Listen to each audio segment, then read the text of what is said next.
think we'll get started. I continue to have the patience of my commissioners. 2 meetings in a day is unusual for us, plus a commission meeting tonight. So we're like fully geared up for education or something. I don't know what's going on, but thank you very much. So thank you all for joining us today. We are kicking off a key component of our community response plan. Over the past year, our community has worked diligently to address challenges that are being not just seen in Fargo, but are seen nationwide. Earlier last year, once the pandemic's demands eased, we invited national expert James Matthew to our community, and he helped us to confirm our vision, highlight our compassion, and guide staff to aligning funding from philanthropic, federal, state, and local sources. Fargo has a broad array of partners and service providers, churches, foundations, state and local agencies, and nonprofits working collectively. Unlike other areas where one lead entity, our model involves many groups coordinating together. Housing First is not new here. Our staff and service providers have used it for quite some time. James Matthew's vision helped align us that mission with clear strategies. Now, for the first time, the city can focus on supporting partners like the United Way and the FM Homeless Coalition rather than delivering direct housing support services. Historically, the city has primarily aligned grants from federal and state funding sources. We recognize these funds are not only a portion of what our community only a portion of what our community truly needs. Downtown business leaders and new residents have shared concerns and compassion about people in visible distress. We got in contact with Linda Gibbs at the Bloomberg Associates. They had a meeting for mayors. They gave me a book. I read the book. She wrote the book, and it was talking about how to take care of homelessness. Went to a website, contacted her, and got her team involved, and she has been involved in helping us try to solve our problem here in Fargo. Her experience is huge, and it will offer valuable insights to us, and we're excited to have her here. She's actually visited the engagement center. She's visited the homeless camp. She's visited the community. She's been up and down our downtown, so she has a good insight with her team on what's going on. Today, Nicole will share the city's historic involvement in homeless response.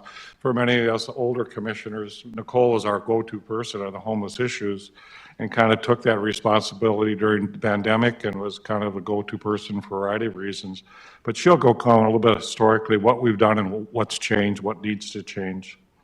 Linda will discuss the current situation and her observations, and she will give us some insight about best practices that they go across the nation.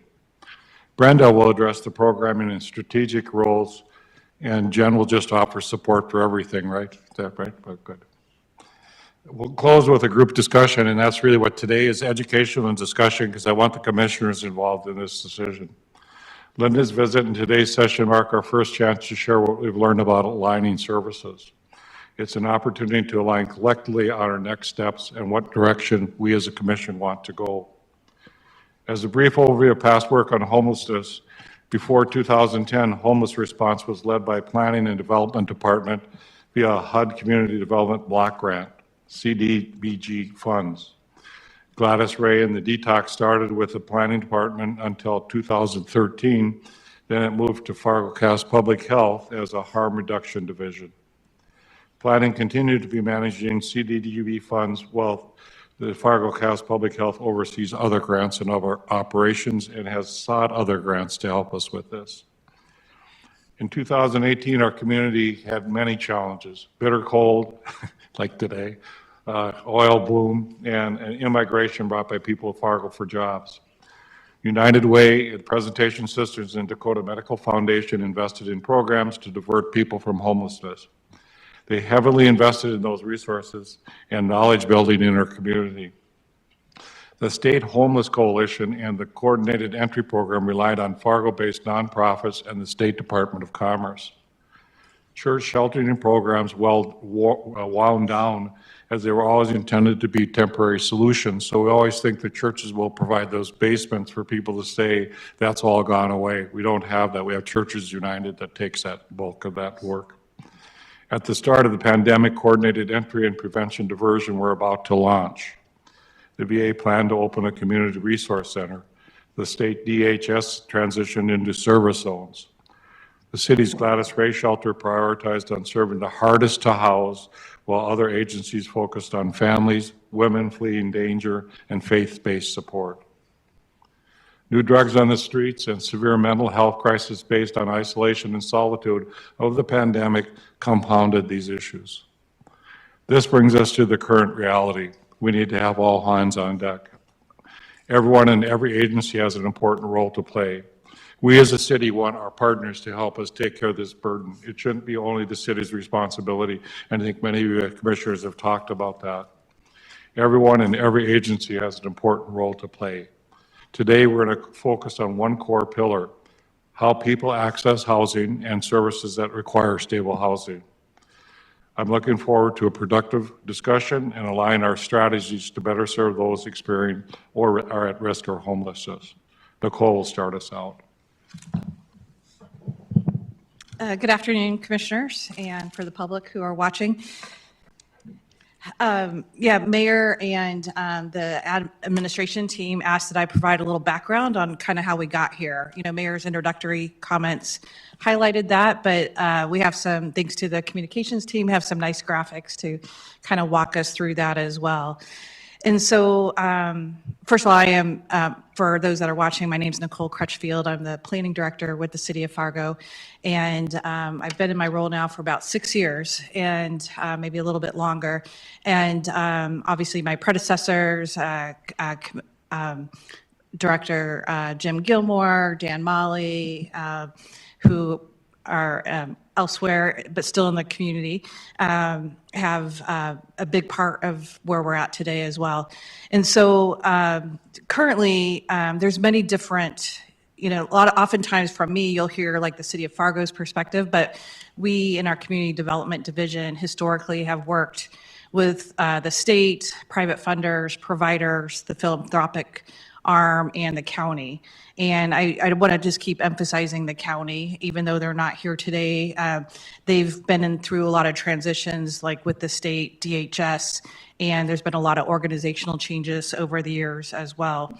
And so when we talk about local government in the city of Fargo, and again, Moorhead has their plans and West Fargo has their plans, but in Fargo, we have the CAS Public Health, Fargo CAS Public Health, the planning department, and the city administration team. And we all take on slightly different pieces of this work. Historically, you heard a little bit about it at the finance meeting earlier today, but we used to manage social service funds. Those, just to kind of dispel that, those are no longer in our budget process. And we manage federal funds, the HUD, CDBG program, and the HUD Home, HOME funds. And those primarily go to either program services or facility services. And then we grant many internal to, like, say, the public health department.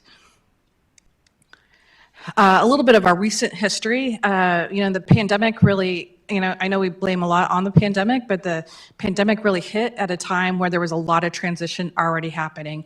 We had a lot of leaders changing positions. We had key retirements in our community that were kind of the foundation of a lot of our programs. And so we had to really rebuild some of these programs from scratch and coordinate with a lot of kind of new resources in the community.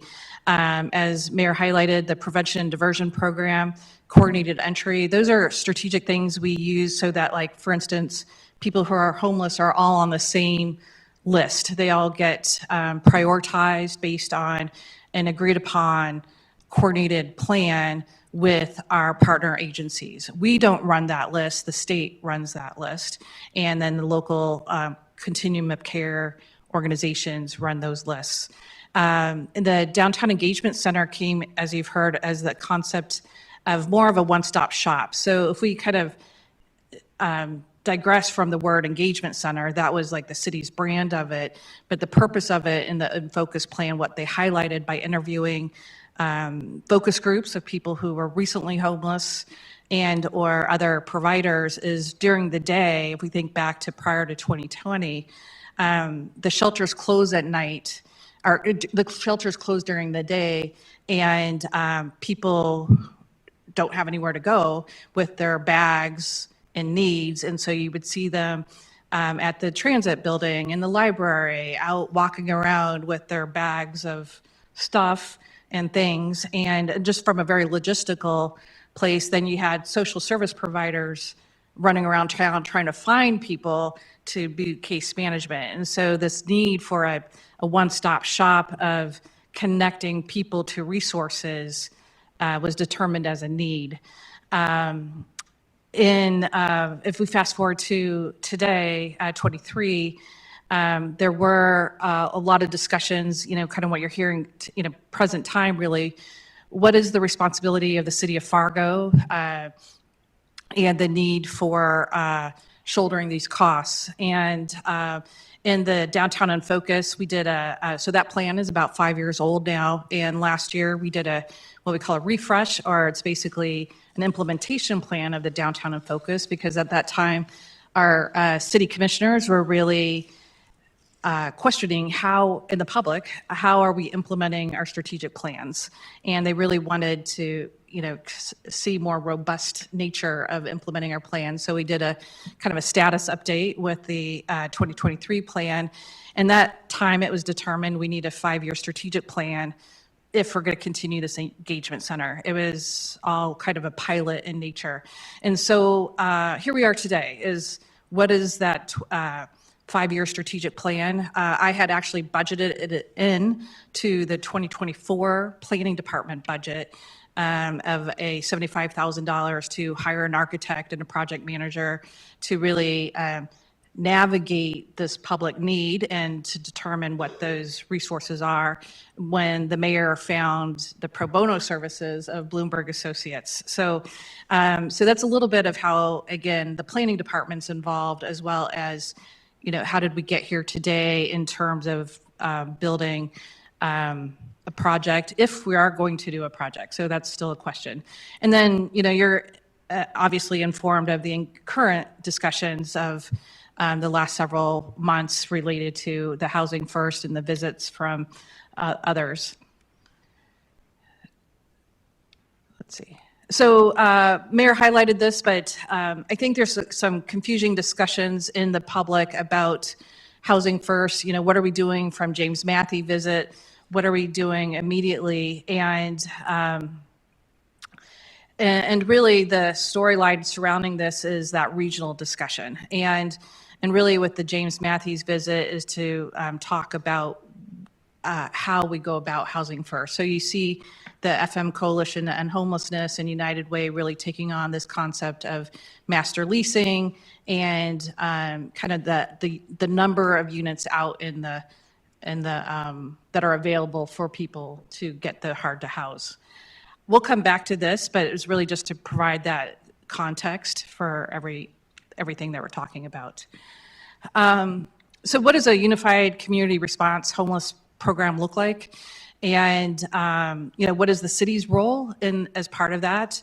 But a lot of times in my day-to-day work, when coordinating for grant fund recipients, it's really about what do the shelters need? How do we complement what the foundations are doing? How are navigators, those case managers, needing? And then what is the private philanthropic piece? And so there's many different layers. And when we talk about Housing First, really what is that? It's the coordinated entry, a master list. If you have had anybody that's tried to get on a list for prioritizing housing in any one time, there could be as many as 5 different lists with 5 different fields. And so the federal system requires what we call HMIS, and it's basically a federal mandated program that you have to keep current, and you have to be authorized to use, and you have to be able to fill data into that. And so this the layering of the federal system, I don't want to blame them, but it's very difficult to navigate. And so you get many different hands involved. And right now the State Housing Finance Agency is really taking the lead. Up until 2 years ago, it was the Department of Commerce that was taking that lead. And so I might, if anybody's listening, I might have those details the date's exactly wrong. But where are we today? So it's a little bit of a update on the planning department. We have really minimized our impact. We're really trying to focus because we have a lot of other things we need to manage with housing and building housing. That's in itself is really, really hard to do, is build subsidized housing. And so we're trying to really focus on this. The public health team and working on the state and working on what they're providing for their programs and services, that the results of this conversation will help Jen and her team lead into her future strategy as she builds the health department strategy. And then, and really figuring out how the local expertise in our community fits into all these pieces. Just one thing, Nicole, on this slide, the different commissioners have asked for other people to do the funding, and I don't see state in here, and then federal as well. Now, I'm understanding probably federal funding is out, but there is some state funding that we can do to help us with this program? We don't know. It will depend on this legislative session, really. And right now, there's minimal funding, and Jen could probably speak to that more, but there's minimal other funds other than federal funds coming to the table. One thing, Mr. Chair, is the thing that I don't like seeing is this unified community response. All I see is the city of Fargo. And what I want to see is all the other cities. What it is now, it's all on our shoulders, and we're providing a regional service, and our property taxpayers are the ones paying for it, and that's not fair. And so, to me, this has to include the counties, and not just North Dakota and Minnesota, but regionally, that's where people, and so to me, it can't be just us. And I know it's us here today, but we can't continue this way. We just had a finance meeting. We can't afford to do all this. And the other thing I wanted to include is the Gladys Ray Shelter and the Cooper House. We are the same thing. The city of Fargo, we're paying for that. It's a regional thing. And so I just want to make sure those are included as well, because we are doing way more above and beyond anybody else. And to me, that's, we have to be fair. All right. Thank you, Mr. Chair. Too many buttons. But Michelle, you made the same point, so I just want to make sure that was right. yeah, and so, thank you for that, Commissioner. One of the things, what we're really excited about with United Way and the FM Homeless Coalition and Homelessness, obviously they just had some major staff transition as well. What we're, I've used this comment before, this is my layman perspective of saying it is, where is that regional metro cog version of working in community response, social services, and we have a really great system for transportation planning. We don't really have a great system for housing planning, and that's what we're trying to get our hands on. Obviously, there's a lot of people missing as part of this chart. The housing agencies, both Cass County and Housing Authority and Fargo Housing Authority, and so there's a lot of other factors here, and but absolutely. So it gets tricky really quick, which is why we have the expertise, which is the perfect handover to Linda. And Linda, I can flip slides for you, or you can flip it.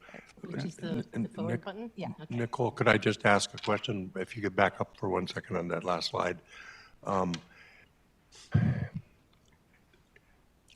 you. This all addresses the problem of homelessness, but how about nipping it in the bud, like cities that have eviction mitigation programs? We had it for a while with COVID, but a lot of the reasons people are homeless is they've been evicted. Is this going to surface in our planning? I think hold that question. I mean, you're spot on. And I would say let's defer to Linda real quick for her presentation, because I think it's even beyond, we're here to talk a little bit about what's the future of the engagement center look like. And but it all goes together, and Linda can talk through that a little bit. Yeah, and glad to come back to the topic of prevention. It's not done in many places. Where it's done, it's not always done well, and there's still a lot of learning that we have to undertake to get better. But people are trying it more, and it's obviously better than dealing with the crisis after it's happened, right? So hello, I'm Linda Gibbs from Bloomberg Associates. First, I wanted to tell you, I got to do my click. Here we go. There's me. I wanted you just to tell you a little bit about who Bloomberg Associates is. When Mike Bloomberg left City Hall in New York in 2014, he set us up as part of his philanthropies. We're a nonprofit, pro bono consulting group that provides nonpartisan technical advice to mayors. So we work with cities across the world. After he was mayor for 12 years, he really believes that mayors are the places where the toughest problems get tackled and the most interesting innovations get born, because you're with the people, you're serving the people, you have the best understanding of the problems as well as the solutions. And so what he did is he invited a group of folks from the New York City administration to join Bloomberg Associates. And then we have worked in cities across the world. So we are working not just in the United States, but also largely Europe, South America, and now Africa. And it's actually it's an amazing job, because I would say that I bring as much to cities in knowledge that I've gained from new cities that I've worked in than what I learned from being in New York City government. And so it's really an opportunity to spread some of those best practices. And our goal is to help to understand the nature of your challenge locally, the nature of your resources and your opportunities, and to be a vehicle to help you come to the best decision for your own community. Just a little bit about me. I served as the Deputy Mayor for Health and Human Services, but before that we have an independent homeless services agency in New York City. I ran that, and with some colleagues put together some lessons from those global cities in the book. So thank you for bringing a copy. We met the mayor through City Lab, which is a convening of mayors internationally that Bloomberg holds once a year. And to the credit of your mayor, he knocked on the door and he said, nice to meet you, but can you actually help me? And he presented the work that you're doing with your Downtown Engagement Center, trying to understand how the services are currently operating, how well is it functioning, is it meeting need, and what are some of the best practices that exist elsewhere to perform this kind of function elsewhere. And so since last spring, I think, is the first time we met, probably virtually a few times, and then I have had the chance to come and visit. And as your introduction mentioned, I've been to the Engagement Center, been to the Gladys Ray Center, and done outreach with your teams, both along the downtown corridor and alleys, as well as along the river. And so gotten to know a lot of your service providers and team members. And quite frankly, I was incredibly encouraged from the get-go of that first visit. I think you really have an amazing team of people here who are doing quite visionary work. And knowing Jan and the team that she has developed now at the Public Health Department, they are just really spectacular. So I think you probably know that, but I want to repeat it because I have such admiration. Can I just ask a question? Why didn't you meet with the other commissioners? We did have an opportunity to win a kind of a brainstorming session. Two commissioners were able to join that session. Why wasn't I invited? Excellent question. And my guess would be that you. What? We were all invited. I don't recall that. Were you invited, John? Well, I expected to be because it's my portfolio. Oh, anyway, I would have been happy to have been included. I'm sorry, maybe I missed the meeting or maybe I wasn't invited, but I think if I would have been invited, I would have showed up.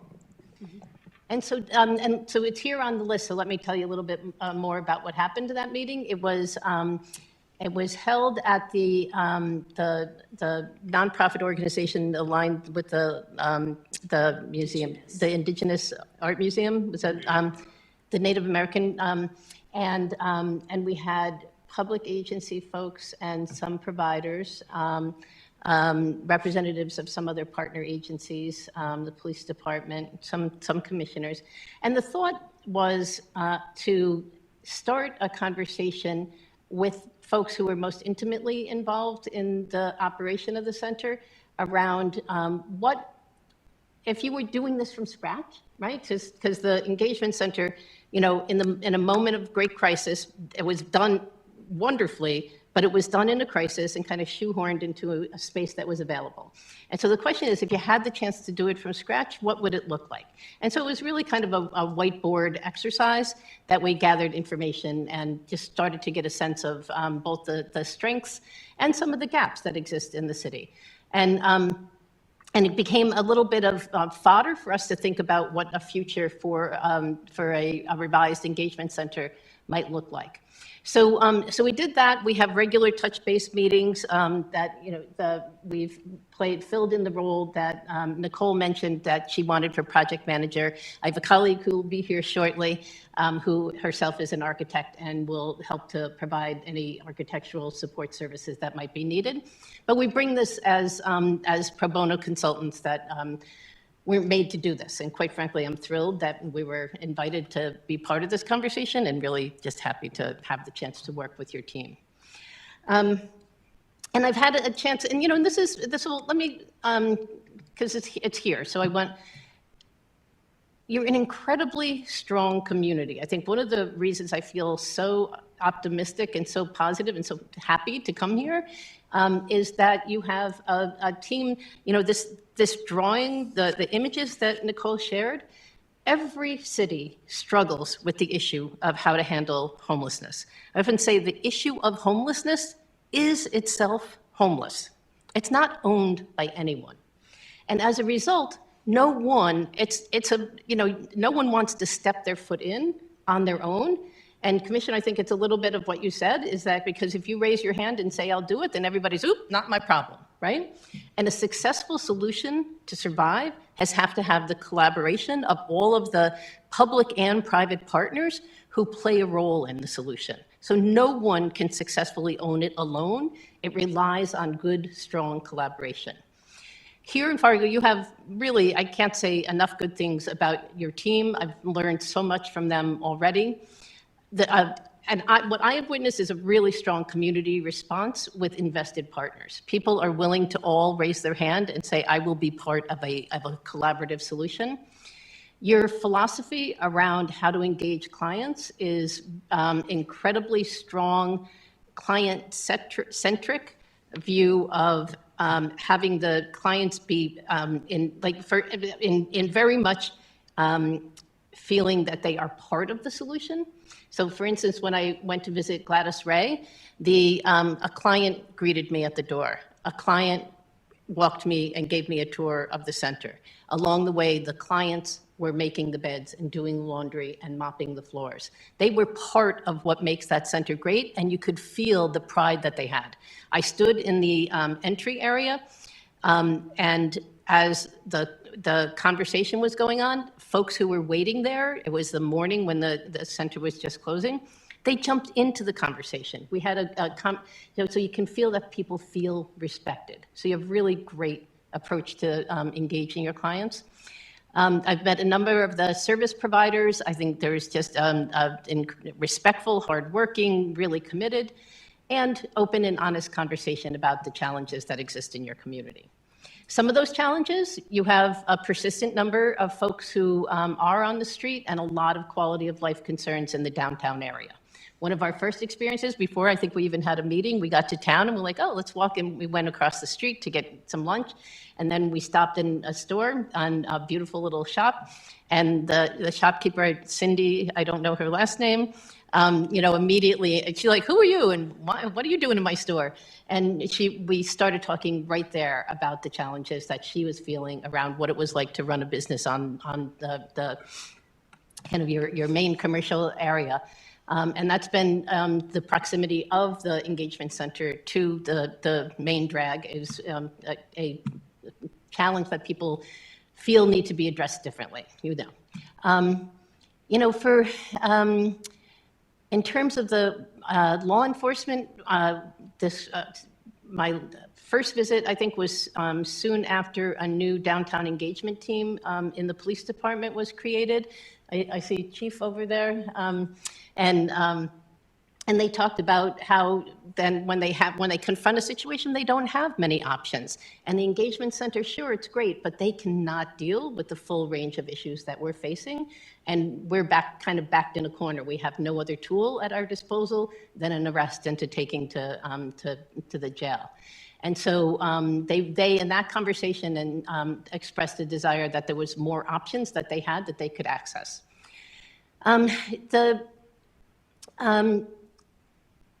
Lack of appropriate shelter and housing options. Now, this is interesting because, of course, it's in the comment like this is in the context of what else is going on outside the Fargo area. And I'll get to this on the next slide just to share some strategies. But individual needs are incredibly diverse, and so the solutions also have to be diverse.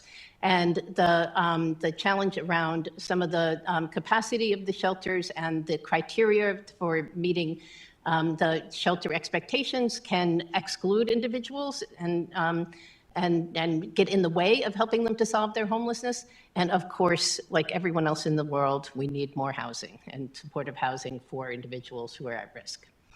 And then partly a coordination problem and partly a adequacy of level of services problem, the access to substance abuse and mental health treatment services. So those, and I would say, if I had to do a slide like this for all the cities I work in, you guys really would come toward the top of the list in terms of how you are currently situated to deal with this problem. And number one is the coordination, because a lot of people just don't have the ability and the inclination to do the kind of collaborative work that you're doing here. So what happens globally? Where have solutions worked well? These multidisciplinary outreach teams, to have on your outreach teams, not leaving it to the police to be the front line of defense in terms of supporting individuals who are unhoused, but to have social workers, but also mental health and substance abuse expertise on those outreach teams. An array of shelter that meets the array of needs. And so that more recently has included low threshold shelters. Basically, that is that the expectations around what compliance is required to be in the shelter is lowered at the front door, so that the first task is to get people inside, get them safe, and then engage and get them into a pathway of recovery. And so adding that to the mix. Better connections, really building strong connections to the mental health and substance use services is, again, a quick engagement can solve an immediate crisis, but it's not going to change the whole trajectory. So you need those experts to partner with you and to take the handoffs to support the individuals in need. And there's increasingly, cities are developing these 24/7 drop-in centers, like the engagement center, but and each city is different in terms of what they have under a single roof. Sometimes they're only walk-in, sometimes they're only drop-off by police for deflection. They all meet the immediate needs. So you do a quick health screening, you check to make sure there's no imminent risk, medical issues, and then you do a fuller assessment so that you can think about what the right longer term plan is and who you need to partner to help the individual. So it's very individualized solutions based on the needs. And then, of course, referral out for longer term. Some centers are up to 24 hours. Some of them are a week or 30 days. So depending on what you have under the roof, depends on how long the individual might be expected to stay at the center. And Commissioner Turnberg, you Palm Springs had something similar to this, right? When you talked to your people in Palm Springs? They did. They do have something similar, but they also had several other steps that they've been taking to minimize their homeless population, with giving people the opportunity to go home if they're arrested. I'm sure you've probably worked with Palm Springs. I have not worked with Palm Springs, but reunification services are an important part. But yes, they've had great luck with that.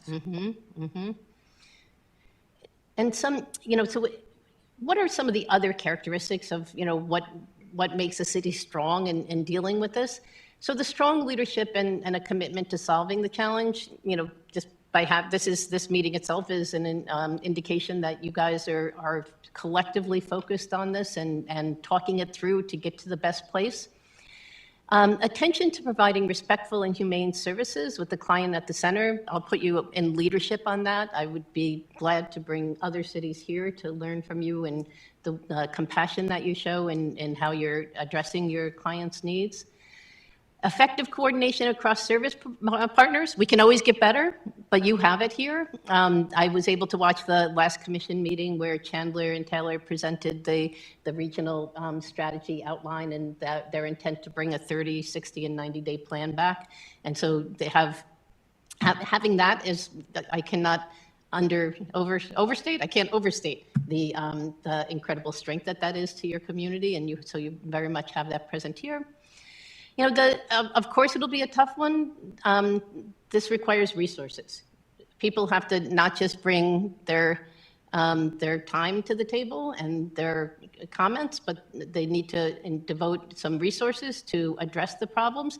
I believe the more that is oriented toward long-term solutions that are housing-based, the better, because building out a bigger, brighter, shinier shelter system is just going to cause you to run a bigger, brighter, shinier shelter system and may not solve homelessness. So the more housing-oriented the solutions are, the better.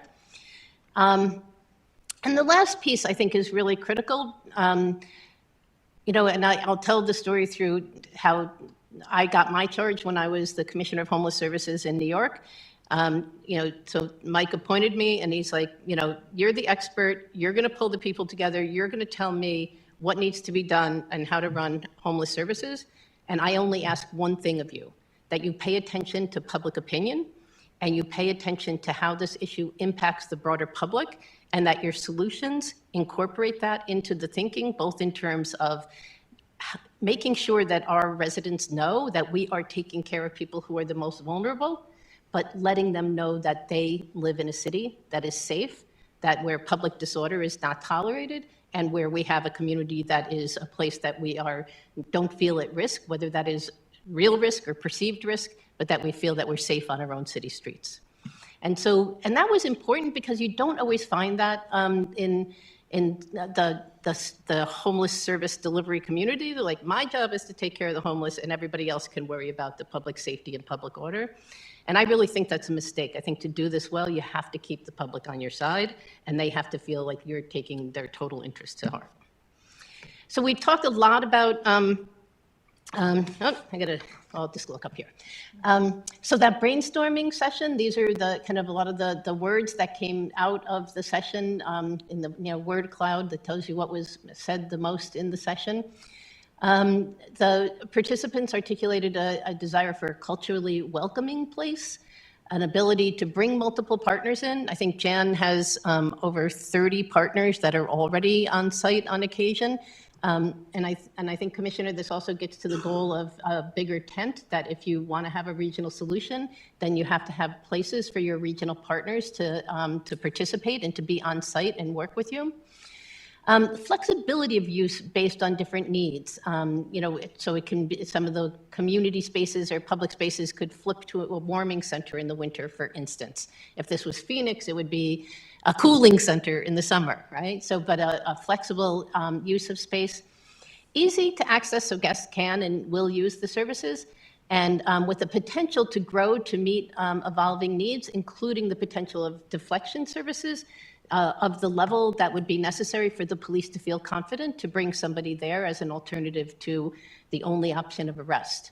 But it would need to meet the need of the individuals they were confronting. And so this was some of the kind of the what came out of that session. From there, our conversation since has been, okay, if the engagement center, if we did want to try to address the downtown concern around the proximity of the center, where else might it go, and what should we be thinking about? And so what is really critical is it needs to be easily accessible by foot and near public transit. If you put it in a place where the clients won't use it, you're going to just undermine your goals and your purpose and probably exacerbate some of the concerns that you're experiencing downtown.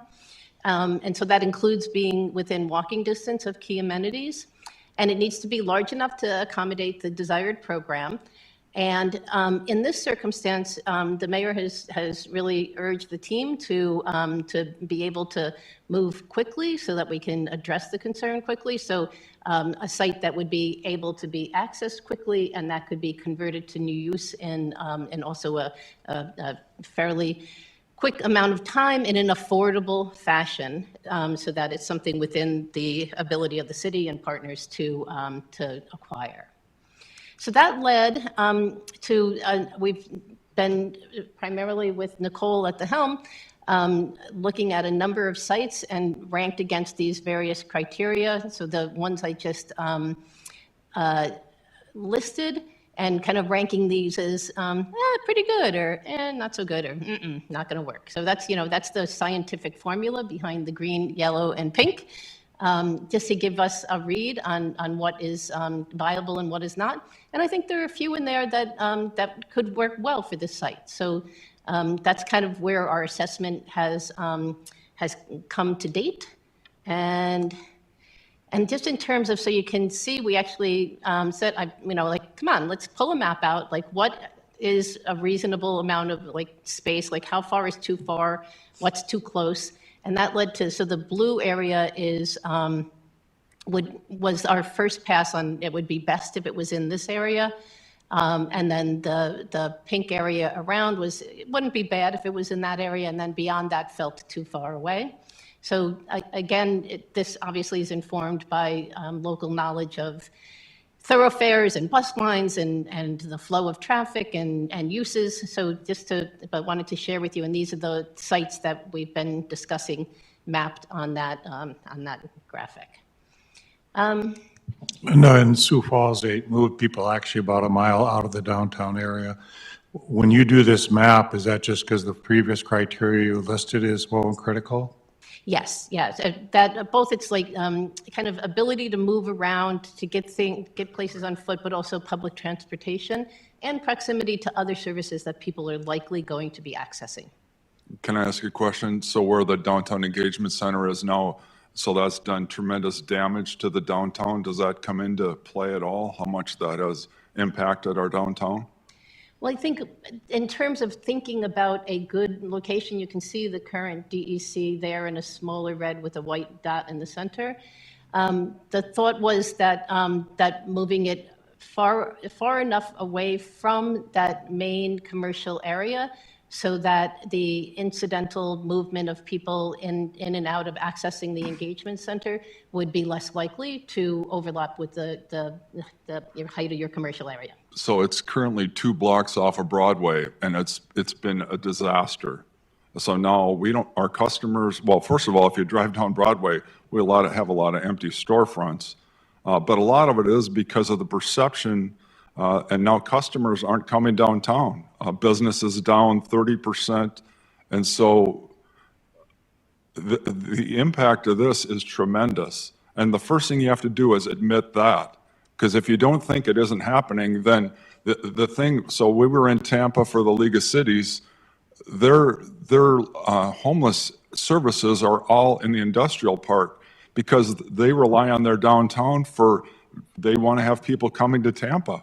And so we are doing the exact opposite of what would be successful in the real world. To make this be a priority, to have it walking distance, that's what's damaged our downtown. The Downtown Engagement Center has damaged our downtown. Yeah, I've been to Tampa. I worked with them for a bit on their homeless challenge. I've been to their outdoor safe sleeping area. Yep. I think that you're referencing It's not in their downtown, correct?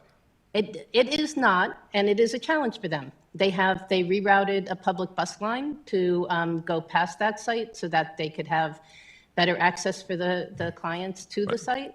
It has been, it's used, but not used as much as they anticipated. It is a shelter. It's not a drop-in center. Right. So it's a place where people will go to sleep, and typically there's, there's more flexibility on location for that. I think with the unique nature of a drop-in center is, you need it to be convenient. But that's what confuses me.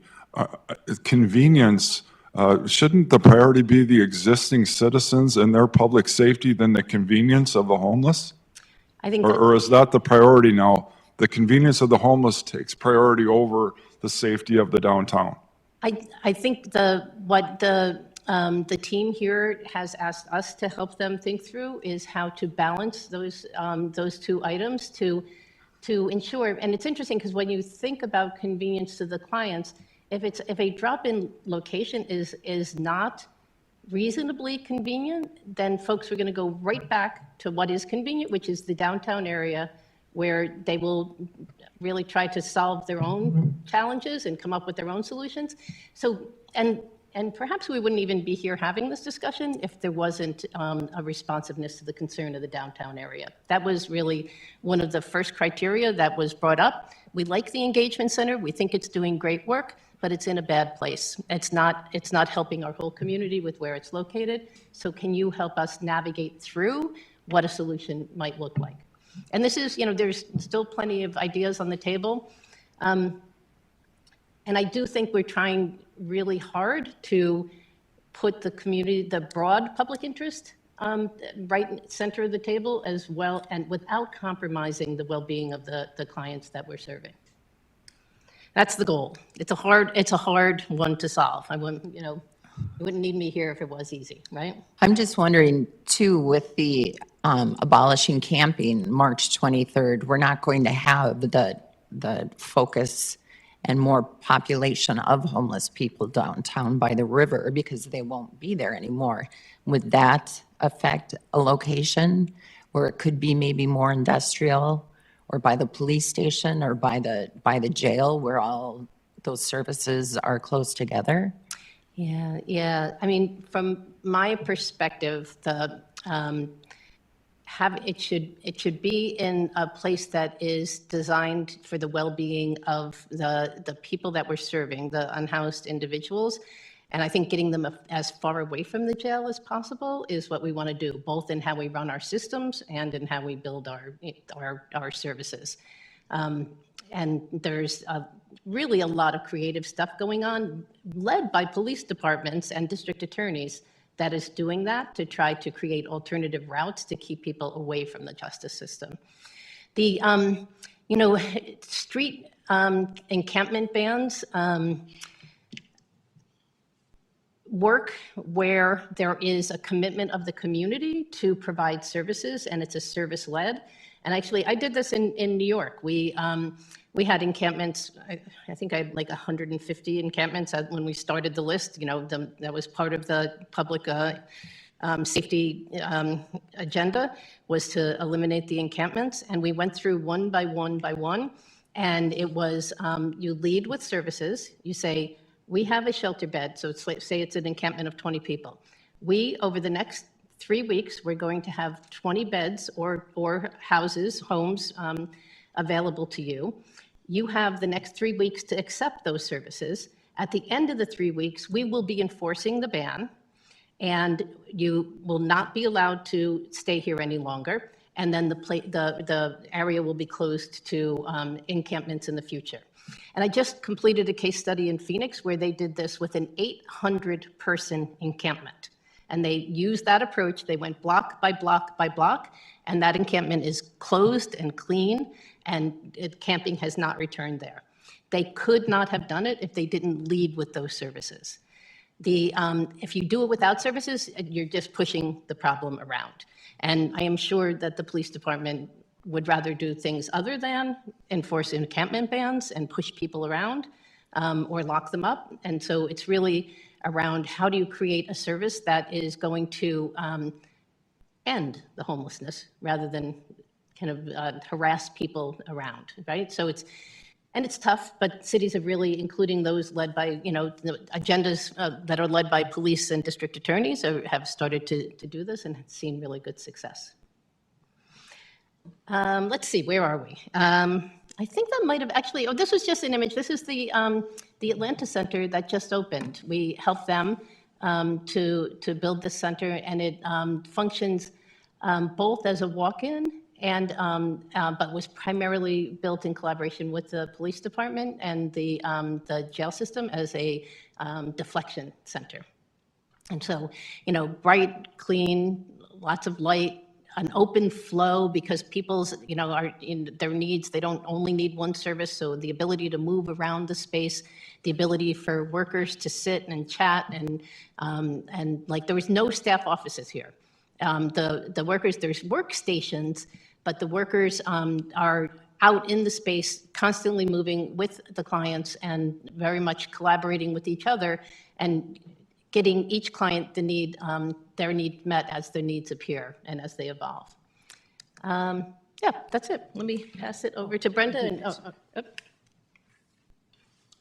Yes, Nicole's taking it. So that was a lot of really specific detail information from Linda and her perspective of what she's learned about our community so far. But I think one of the reasons Mayor asked us to meet today and is to really determine the need for an engagement center.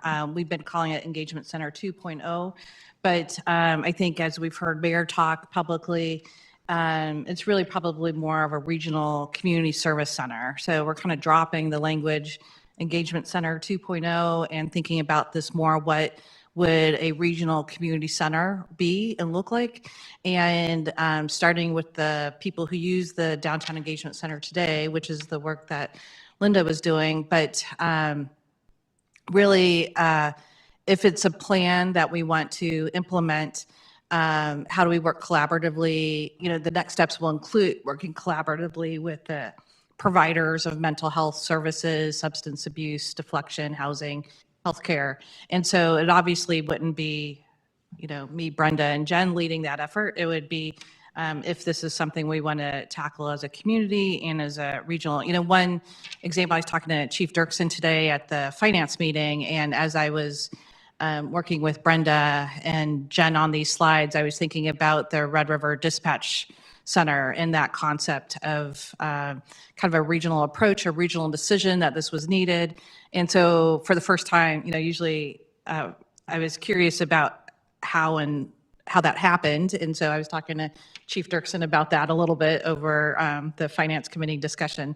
But I think really, though, what does it take? So from the public's perspective, for the elected officials discussion, well, it seems like we've been thinking about this for a long time. I would say it's really just been the last 6 weeks where, Mayor's asked us to, kind of engage with Linda and figure out what she's learned and how that could apply here. Maybe just as a point of clarity, those sites that were on the map were really based on, Mayor's public outreach and people coming to us with possibilities. These were sites listed on the market and also our sites we already own, to try to reduce cost, so maybe parking lots or things like that we might have on our, so there's not, other than that, that's kind of the reason those sites were initially looked at. As Linda mentioned, a colleague on our team, Robin, is an architect that kind of facilitated some of that discussion.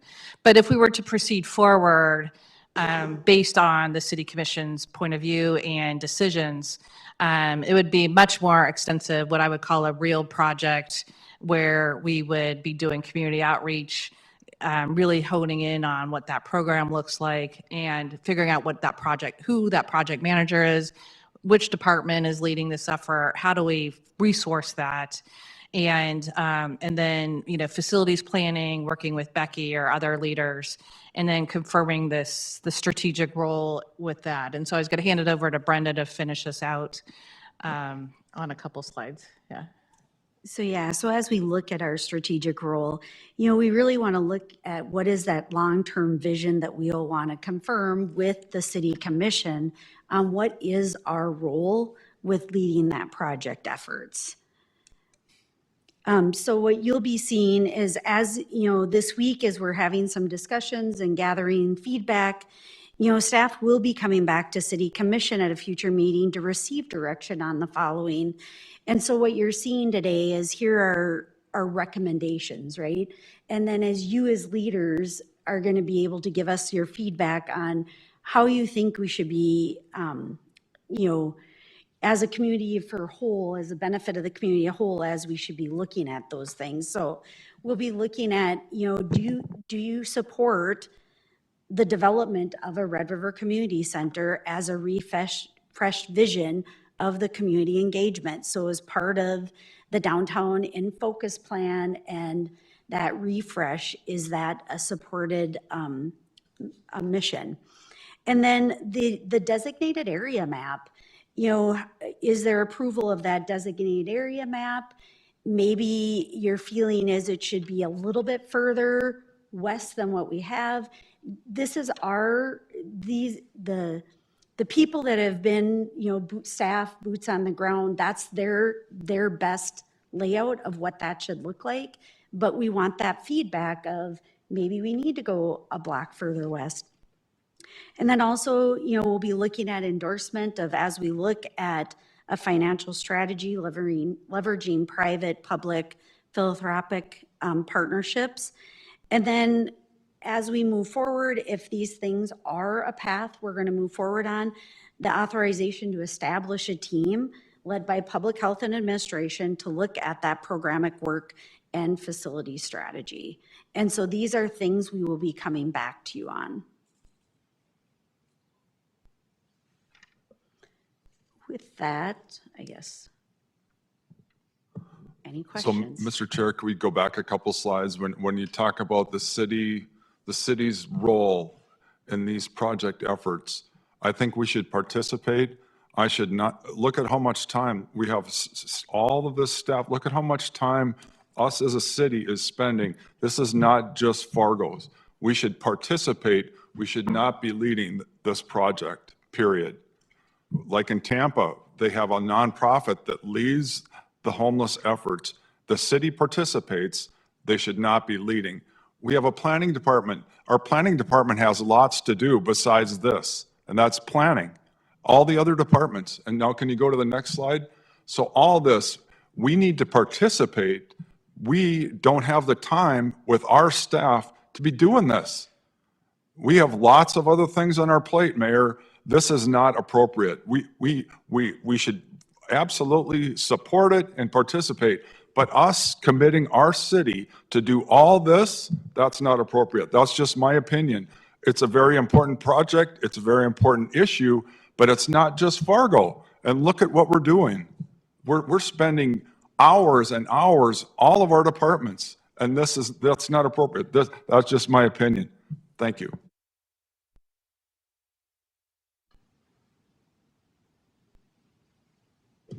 I'm still wondering about prevention. There are cities that have done, for example, eviction mitigation programs.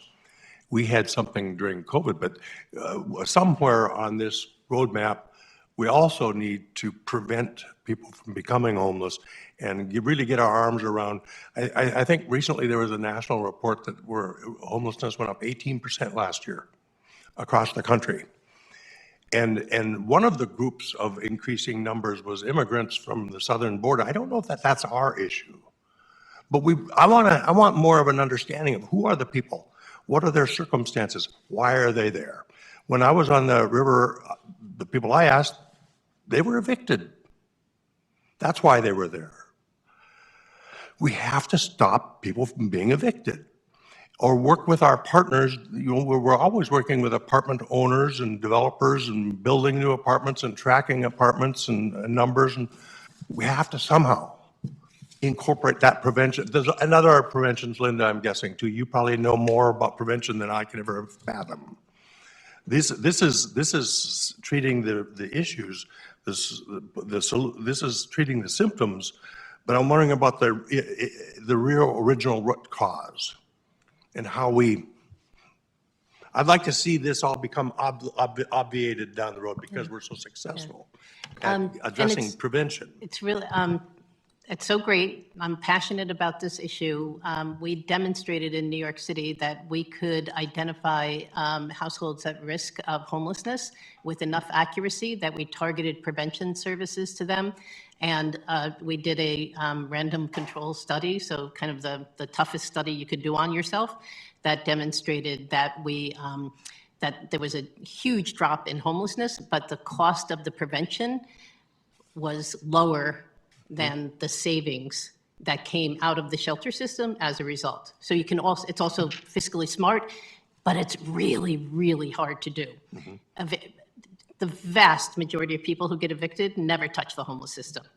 So if you try to serve everyone who's evicted, it's a good thing to do, nothing wrong with it, but if resources are tight, you're not applying the resources with the greatest effectiveness. And so it's about understanding the additional risk criteria.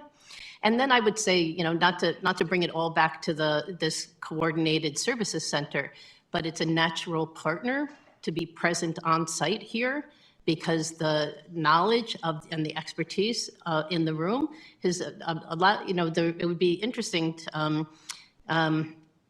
not everyone who goes to a deflection center is homeless. The goal of a deflection center is to avoid arrest. That can include people who are housed. But you can be pretty sure that if they're getting arrested and they got themselves in a place in their life that they're there, it's going to be tough. It can't be a perfect situation. So there is a whole cohort of people at risk of homelessness that probably aligns pretty high on what some of those criteria are. And so having it co-located there at the center is a way of adding prevention right into the center. One of the things I was going to add to that, Linda, is, and maybe Jen, if you wanted to speak to this at all, but one of the main tenets, if you will, of the current Downtown Engagement Center is presentation partners and the navigators that they support there. And their funding is coming from all over, and, state, local, philanthropic. And, but if we didn't have the work of Senka and presentation partners in that prevention and diversion, I can't tell you how much, and I think how much need there would extra be needed.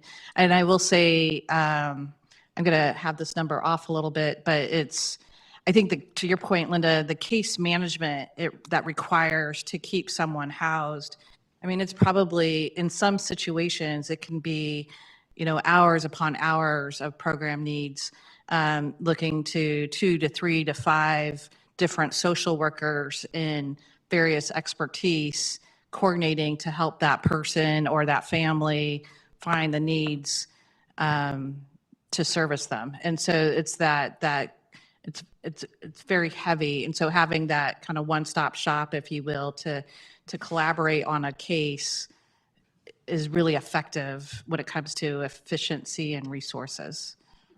Sorry, Jen, I just spoke for you. I just wanted to add to that there's times that people are coming to the current engagement center who are at risk of becoming homeless as well, and get services there to stay housed. I think one of the comments, Linda, is just that maybe the engagement center, people come there and then they spill out into the downtown area. Concern we move it a little bit away. And it seems to me in some ways our service center right now, our engagement center is undersized. It seems like people spill out of the location to the library, to the Codwell and Craftwell and around this area. Is it our hope that a larger size space will hold people in the service center?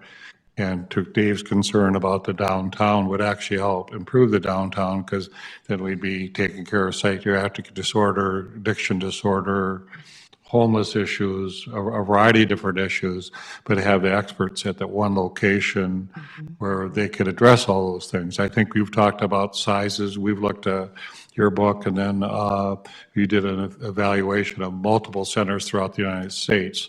And as I was struck by it, you don't want it too big, you don't want it too small. You kind of have to right size it to the need of the community. But we have, and I think Commissioner Turnberg, you've talked to downtown people too. We have probably 40 to 50 people that are concerned or causing us issues. If we had the right size area and right services, most of that then could be managed in a good fashion. it'll never fully go away.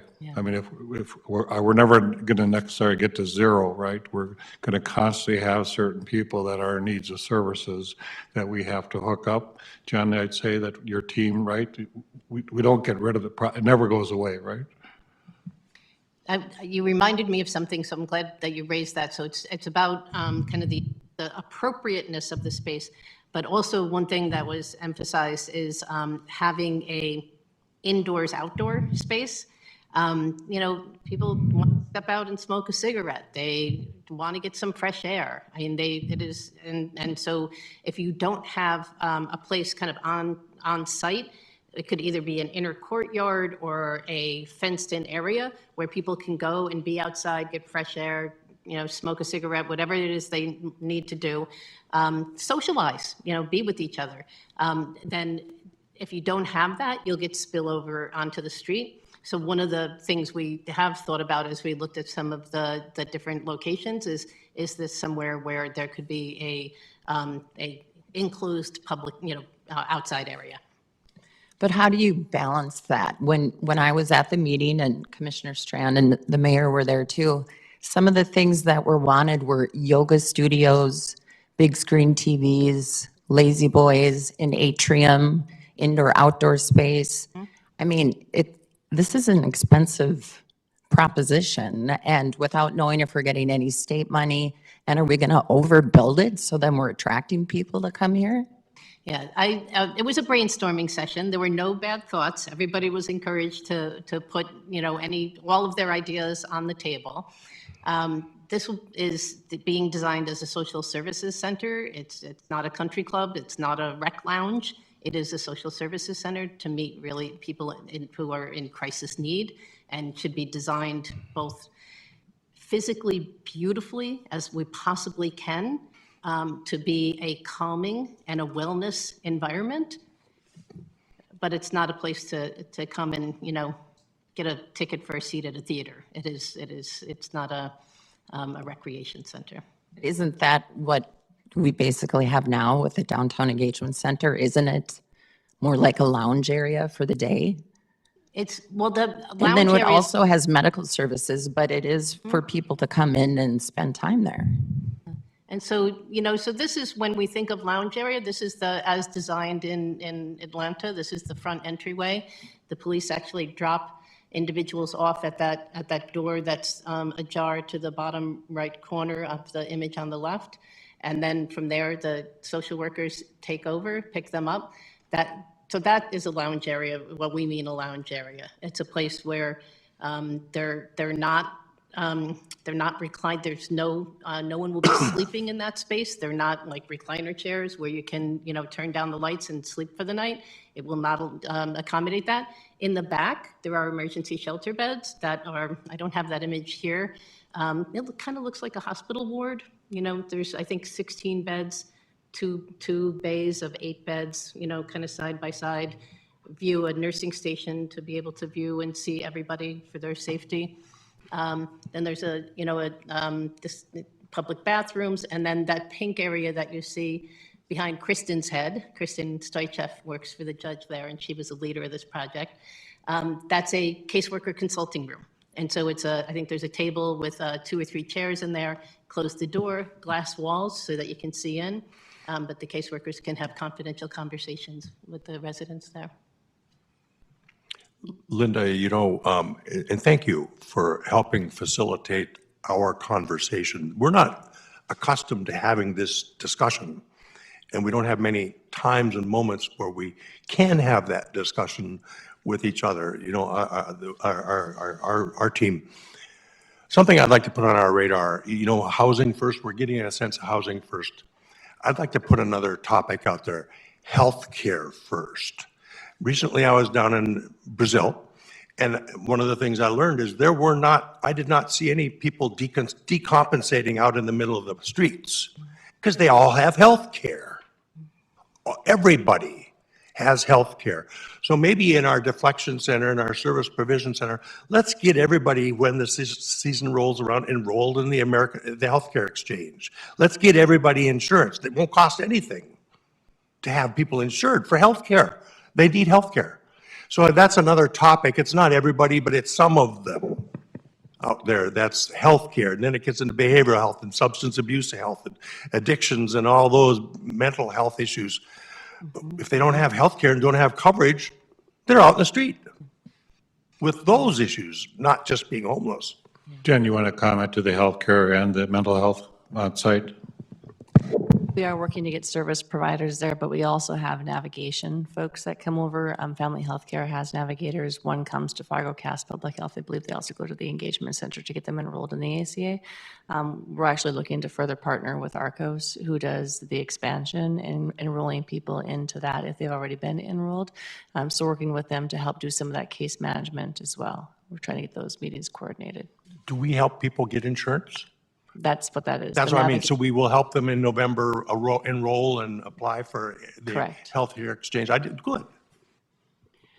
And then working for providers, just getting more providers that are not city staff, but getting our collaborating partners at the engagement center. We have some already there, and having them come with us to the new engagement center should that happen.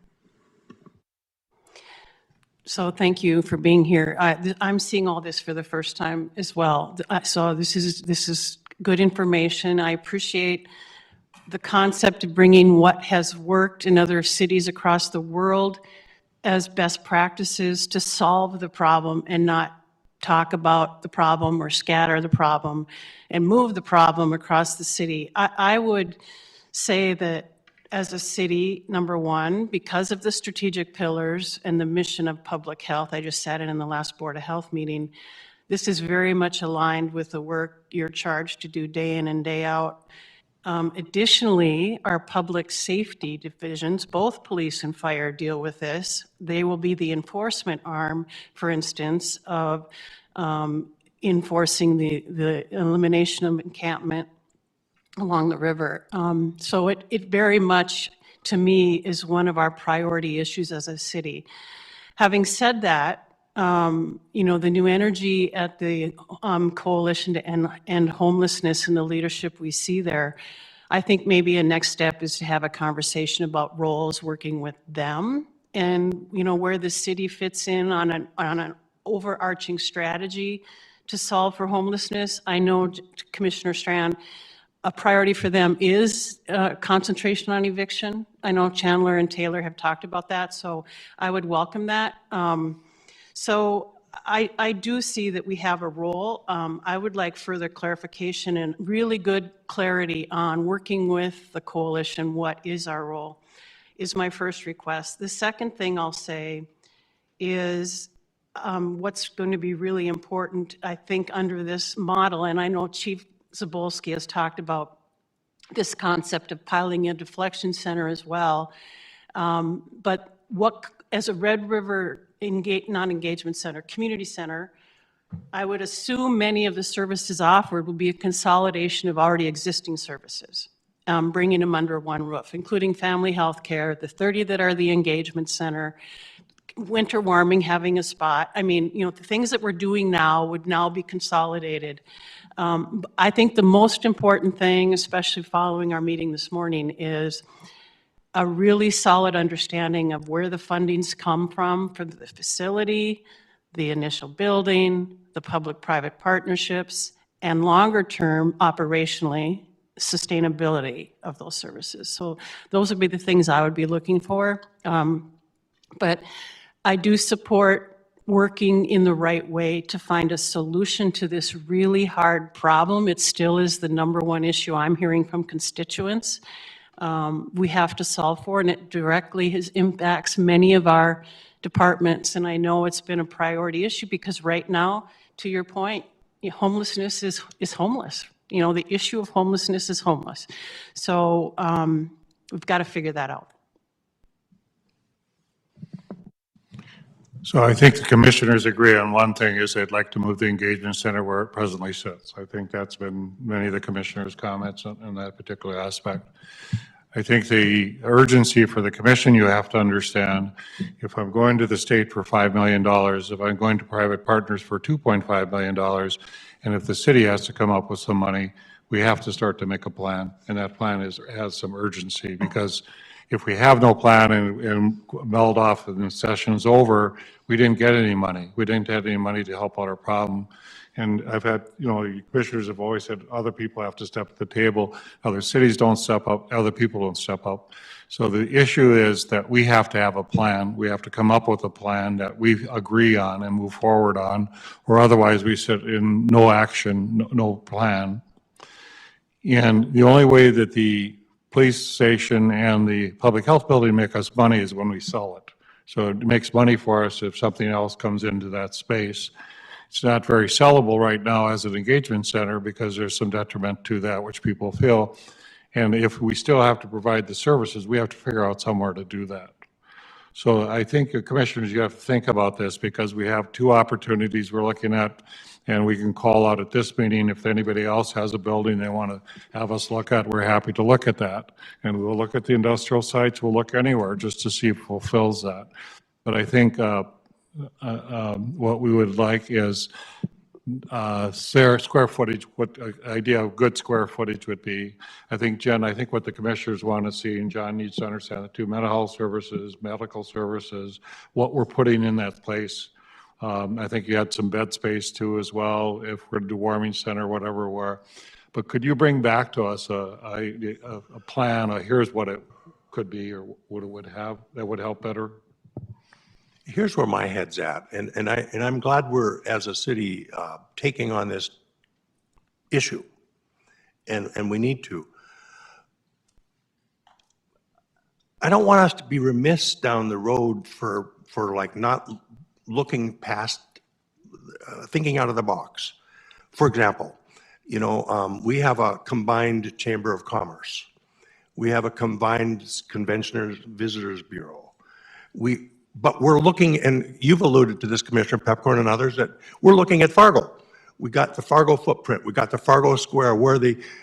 Have we? I think it'd be really prudent to have the local, regional leaders and the state leaders, all of us in one room, and say, okay, if we didn't have that boundary of the state, the river, the state boundary, would it look different?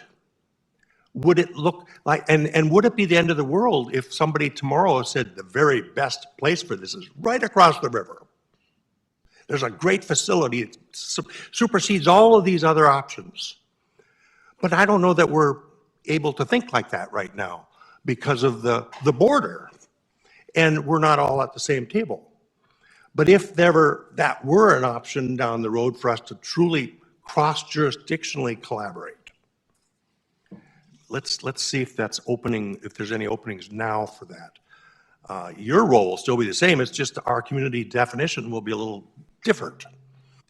Because it might include Moorhead or West Fargo. That did come up as a possible issue to move to Moorhead, and I visited with the Moorhead mayor, and that's not a possibility. They don't have a funding mechanism. Well, we don't either, but we need to talk. No, we are funding some of it, but they have no funding solution, nor build, nor staff. Just my thought. Brenda, anything else? No, thank you. Mike, anything? Nicole, any party thoughts? Well, I was just going to say, Brenda's like, don't talk. So I was just going to say for the public, again, I'm always thinking about the public watching this because my parents are probably watching. Linda's going to be spending time working, really the beauty of having Linda here is we have a nonpartisan, unbiased person talking to community groups. So she's meeting with business leaders today and tomorrow in the media, so she's kind of driving that public conversation a little bit. And we'll reconvene, learn what she learns and hears, and report back to you what we hear. But I think at that point, we're kind of stuck as staff on what to do next. And, Mayor's obviously leading this through his partnership with Bloomberg, but at the staff level, it'll be curious on how you want to approach this in the budget process or in next steps. And so just things to think about how we build consensus internally. And so that's the only thing I was going to say. And then so we really are at that infancy stage, even though we're in service mode with the work Jen and her team do. And then I think convening, to your point, Commissioner Kolpak, will be really excited what that regional approach that United Way and FM Coalition can bring together. So I guess more to come, but if you have thoughts, since it's cross-departmental, we're all leaning on Brenda to help corral us a little bit. And then Commissioner Pepcorn, to your point, Linda Gibbs' team would be available to any commissioner. So she can have a private meeting with you. You guys can call, or we'll set up a teleconference. She has a team of 3 or 4 people that work with her. So I'd encourage any commissioner you want to visit with her team and challenge them on any of the concepts or ideas. You're all welcome to do that. And that's, the door is open now. We've had a discussion. They're going to be working with us as partners to try to find a solution. We're the ones that will make the decision. It's nothing that they are a consultant. It's to help us get to outcome. And the whole idea here from staff is we want to come to an outcome. We're going to try to present something to the commission with an outcome in mind. And I think that's what you wanted. Let's get homelessness off the agenda all the time. Let's get on to other things. Dave, to your point, is what's the purpose of the city or function or whole, where we need to go, what needs to be happening. But we need to address the issue as well. So I'd welcome you all to do that. Brenda, if you could just send out the other meetings in case any commissioners want to go to the meetings or public meetings. We're meeting with businesses today, and I think you have another meeting tomorrow. Can you tell us about those? So yes, there's a small business meeting today with the downtown businesses. So that's meant to be in this, that all the people you've been hearing from, all the small town businesses are going to that and going to hear the presentation and or have questions. And if the commissioners want to listen to their concerns, it'd be a great idea, I think. And then tomorrow? And then tomorrow we have the larger businesses. So we just didn't want a huge, big group. We wanted a couple of smaller groups. And so then the larger businesses will be tomorrow, starting at 1 o'clock. And the one today is in the Skyway, right? Yep, they're all at Sky Commons. Sky Commons. So just the commissioners to know, cold weather for at least 5 minutes, but whatever. So Linda, in your experience, have you had any of these jurisdictional boundary issues like I'm talking, where we have 2 different states? You know, I'm sorry, but I've been asking for a long time, what's happening in Minnesota? Why is it different? What's different? We never are at the same table to hear from each other. And if they don't want to meet, let's meet. But this is a constant issue here in town of what's different between Fargo and Moorhead. And there's different policies, different enforcements, and different results. Yes and no. I think maybe starting with the no part, because there is not a strong federal or state agenda on this issue, this is something, this is being made from the ground up. And it is mayors and local leaders that are coming together. And the kind of collaborations that we shared are the ones that are making solutions strong. I can tell you, just as it relates to drop-in centers, even regional solutions, they wind up wanting multiple centers because of the proximity issue. So, and this came up, I mean, New York City is humongous, but the individual boroughs have, like, there was always a fight around you're not providing enough kind of street walk-in access. And so as a result, we're having people kind of just hanging out on our street corners. And so the pressure was actually to create locally accessible centers.